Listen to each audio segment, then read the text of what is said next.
Olá pessoal, tudo bem? Sejam bem-vindos ao MGS ou simplesmente MGS. No vídeo anterior falamos sobre be going to. Caso vocês não tenham assistido a este vídeo, deixaremos um link aqui na descrição, não percam este conteúdo. E no vídeo de hoje falaremos sobre o uso de would. Mas antes de falar sobre esse assunto, gostaria de pedir a todos vocês para deixarem um like, compartilharem e se inscreverem.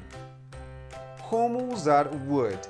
Primeiramente, é importante entender que na maioria dos contextos, would equivale à terminação ria nos verbos em português, ou seja, equivale ao futuro do pretérito. Eu correria, eu dançaria, eu gostaria. Mas como podemos estruturar uma frase afirmativa com would? É muito simples. Eu preciso primeiramente do sujeito, logo após o sujeito eu tenho would, e depois de would, o verbo. Temos aqui um exemplo, eu iria. I would go. Ou eu posso simplesmente contrair. I'd go. Para estruturar uma frase negativa, eu preciso do sujeito, do wouldn't, e logo após, verbo.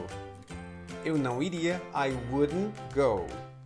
E como podemos estruturar uma frase interrogativa com would? É simples, basta usar o would antes do sujeito. A estrutura temos would, sujeito e verbo. Uma pergunta, você iria? Would you go? E agora que falamos sobre as estruturas com would, como é que vocês podem praticar sozinhos? A minha sugestão é que vocês usem a second conditional.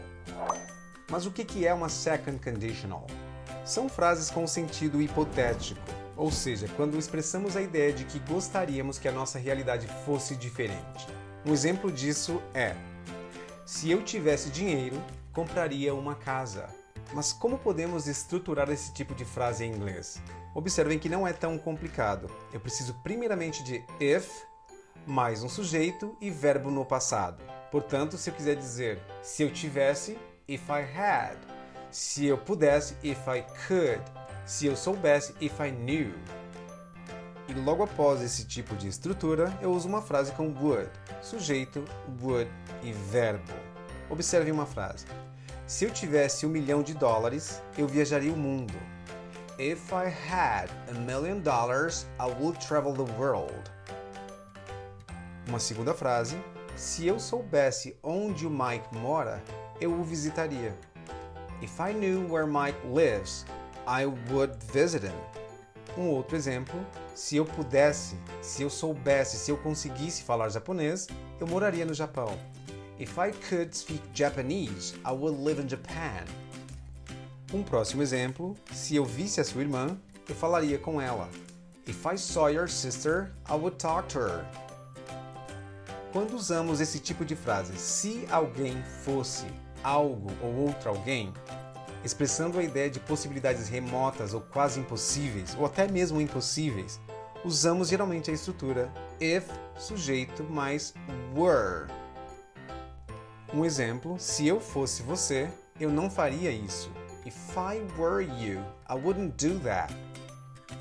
É importante mencionar aqui que por mais que a gente use were na estrutura, cedo ou tarde vocês vão se deparar com falantes nativos de inglês usando if, sujeito e was. E agora que falamos sobre as estruturas do second conditional, como é que podemos praticar? Vocês simplesmente poderão imaginar situações. Eu darei alguns exemplos e vocês poderão se basear nesses exemplos e criar o de vocês. Primeiro exemplo. If I had a lot of money, I would buy a new house. E você? Se você tivesse muito dinheiro, o que você faria? Segundo exemplo. If I could live anywhere in the world, I would live in Canada. E você? Se você pudesse morar em qualquer lugar do mundo, onde você moraria? Algumas recomendações. Agora que vocês já conhecem a estrutura do second conditional, como é que vocês podem praticar? É simples, basta imaginar em algumas situações hipotéticas. Frases do tipo, se eu fosse um milionário, se eu fosse o meu irmão, vocês podem usar e abusar da criatividade.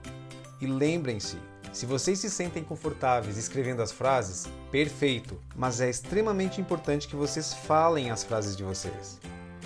E no próximo vídeo falaremos sobre os passos mais importantes para desenvolver fluência sozinhos. É um assunto extremamente importante e este assunto ajudará vocês a se tornarem independentes em inglês. Portanto, não percam o próximo vídeo. Deixem o like e compartilhem porque esse vídeo sempre pode ser útil para mais alguém. See you next time!